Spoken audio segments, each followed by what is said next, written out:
What's up, guys? Welcome back to another video. I don't know why I said getting ready to say channel. I know it's been like almost a month now. There's been a little bit going on, and let me hop up here and I'll just tell you. Well, it's cold out here. Okay, so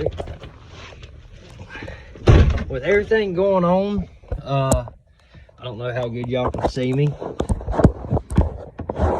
Okay. But I'll go ahead and tell you. Shit, if I can find somewhere to put my phone.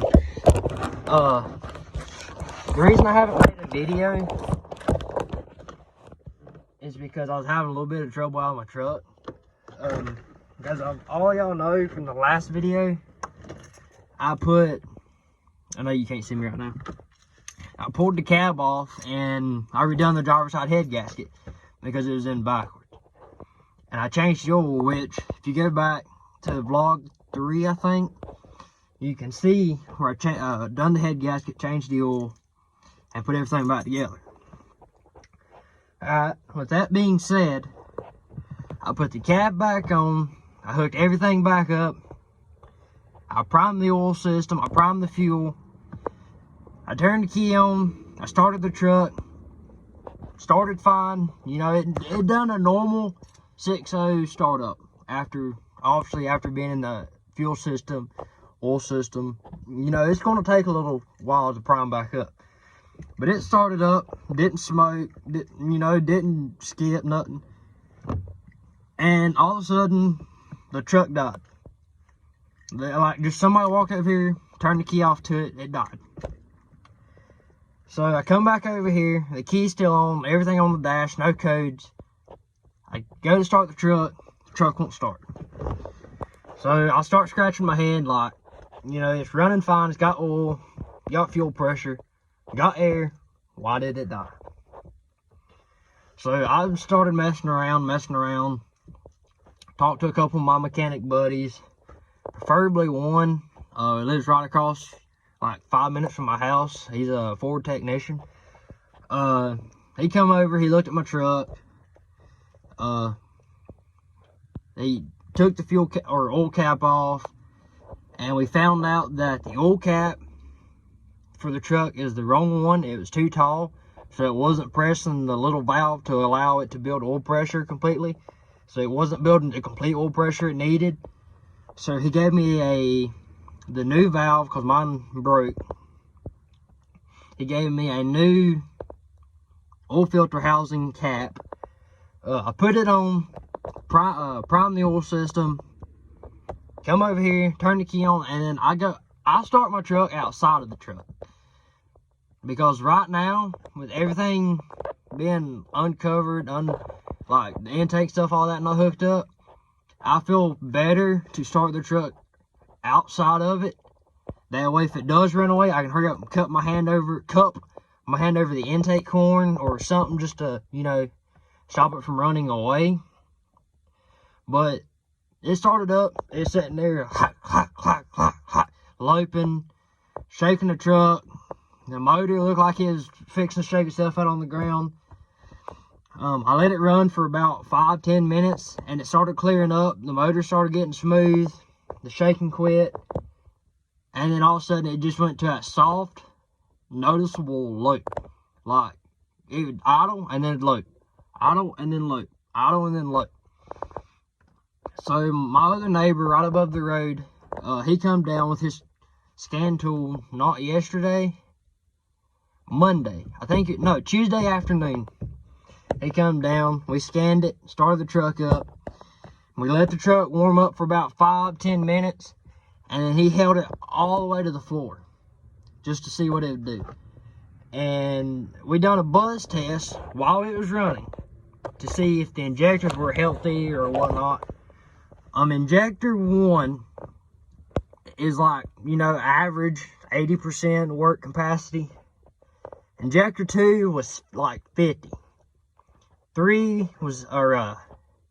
1 was 80%, 2 was like 50, 60%, 3 was 0. It was like, it's completely dead. And then the rest of them were like a steady 70, 80%. Like, they were working, but they're not working to their full 100% capacity. So I called a buddy of mine upstate of America. I bought some injectors from him. Theirs are gonna be shipped out Monday, so they should be here like Friday or something. We're gonna put it in. I have to go to Ford and get a new ICP sensor because mine's not reading. So with that being said, I'm sorry that I haven't made a video. Really and truthfully, while I'm doing that, I don't have nobody to hold a camera for me. So it's hard to film and work at the same time. If I had somebody hold the camera for me or something, I would make a lot more videos, even though like a lot of my videos could be just talking, like going over the truck, what I've done, the reason I bought it.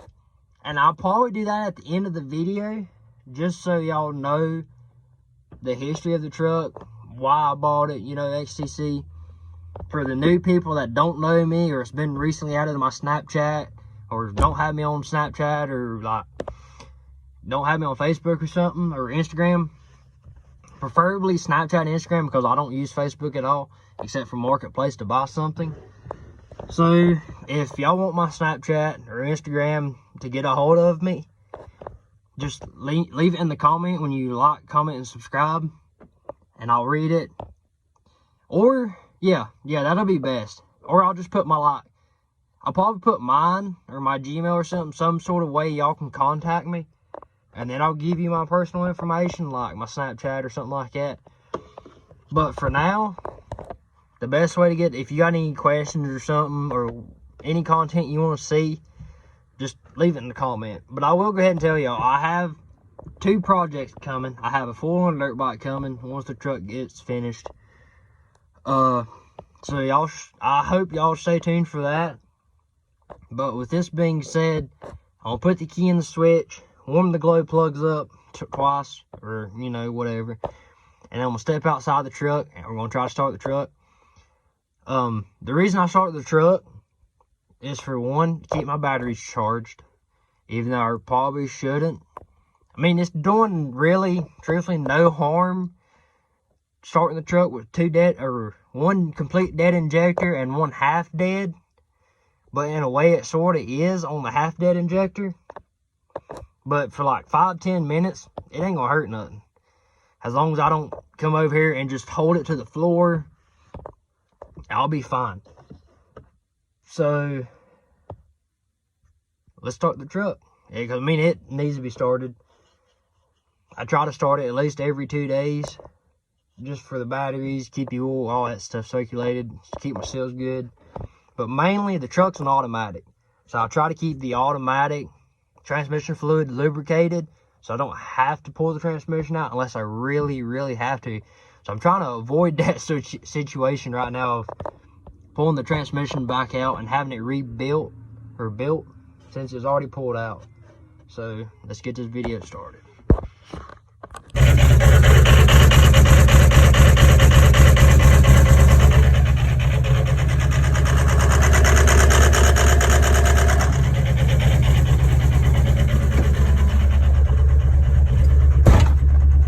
So obviously, as y'all can tell, the truck started. I have check the gauge, which I know why that gauge light's on, because I got a bad sensor. So yeah, the truck's running a little rough right now because that injector being dead. But other than that, I mean, it sounds good. I mean, they really truth. Let me roll this money down in case I lost. I mean, real truth, there's no knock or nothing to the truck, except the dead injector knock. Oh yeah, by the way, I did get new mirrors put on the truck. So while being out, not making videos, I got bored and did put my new mirrors on. So let's show y'all them.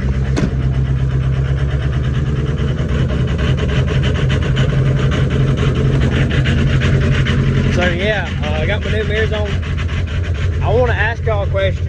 So right now I have purple cab lights on the truck. Yes, I said purple, because the truck was originally owned by a female, a lady.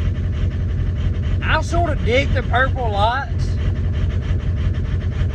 and no, it's not for funny reasons. I'm not against people. You can be who you want to be, but I sort of dig the lights because it's something different, something you really don't see.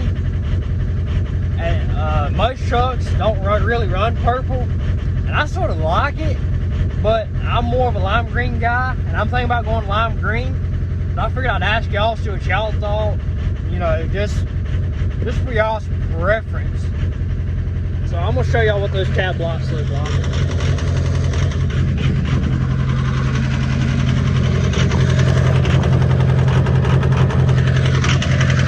So just down in the comment, let me know what y'all think about the cab lights.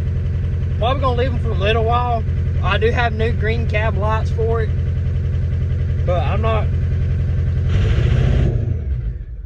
Oh, you bastard! I'm not worried about that. But let's start this thing back up so it'll warm up.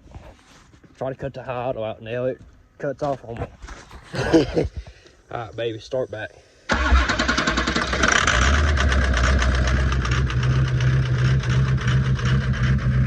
Okay, so started it back. I'm gonna let it sit here and warm up, whatnot, and I'll get back with y'all with the ending of the video. This video probably won't be long, but it might. At the end of it, I'll go over everything I've done to the truck, the history of the truck, why I bought the truck. Because I know a lot of y'all probably want to know, why'd you go buy it? Why'd you spend this amount of money? What made you go to a 6.0? Should I buy one? Should I not? What to look for in buying one? I am not an expert by... Oh, shit. I am not an expert. I'm not an expert by no means.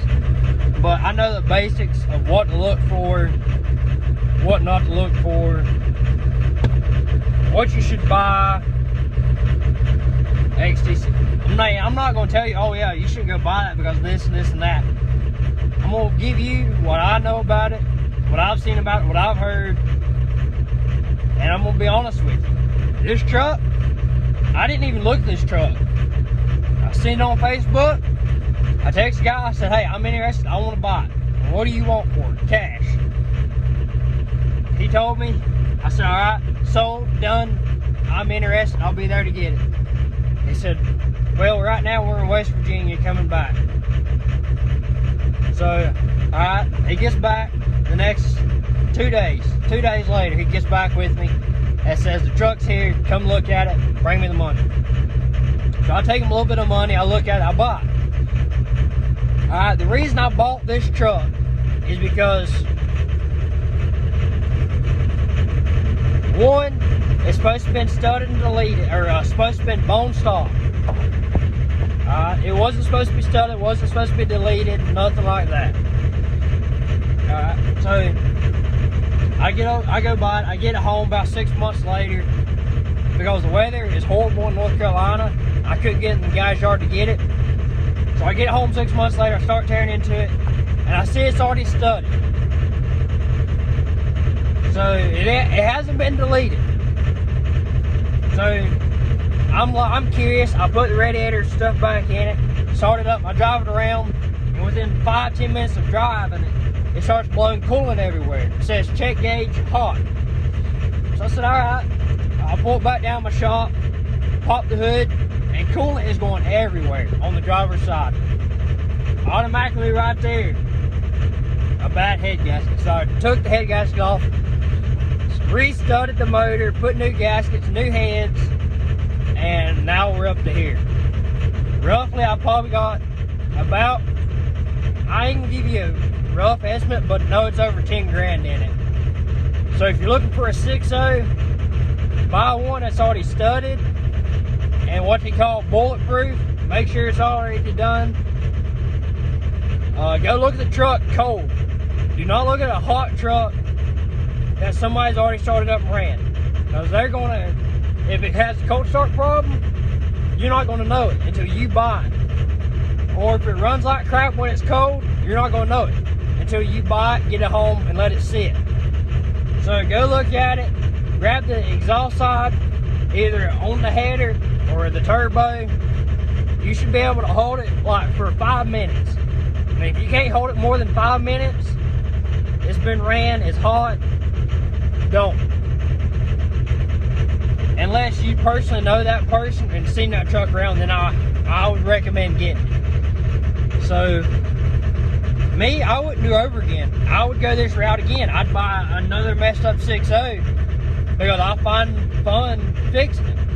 Yeah, it's costing me a lot of money, a lot of headaches and stress and crap, but I wouldn't do over again if I had to. I mean, I'm happy where I'm at. I like building diesels. I like working on stuff like this. I don't have a problem with it. So, stay tuned. I got injectors coming. I got an ICP coming. Next weekend, I'm hoping to have a truck on the drive. I might go and drive it this weekend. I have no clue yet. Depends on how it plays out. But, yeah, stay tuned.